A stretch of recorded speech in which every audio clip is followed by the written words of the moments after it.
Wasile Panglima Syahid Lun Betamo Nu pesan ni baado tak lanjut ligata Nyosabong kisah sejarah pejuang Nanggro wajib hai ado legata tak buka mata.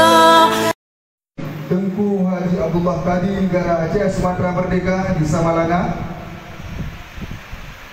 Kemudian selanjutnya ke Panglima Yusuf Ali Ismail Saputra ex Tripoli Libya di Krunggu, Abdul Rahman Paloh bin Yahya ex Libya, Basharah ex Tripoli Libya Dini, Azwar ex Tripoli Perlak Leng ditimbak mati di kota Ku, diarak di kota Perlak.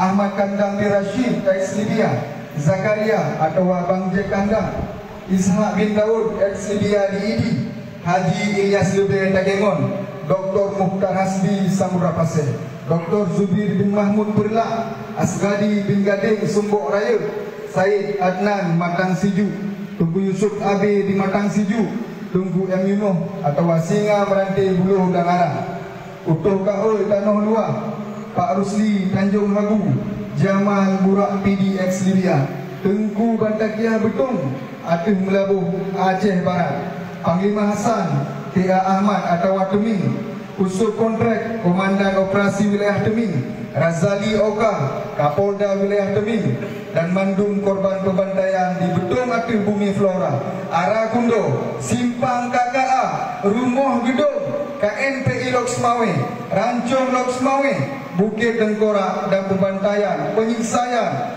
7 dro bangsa Aceh di Melabuh dengan dipasau lambrong minyak dengan dicor ban semen sampo syahid mati dro. Selanjutnya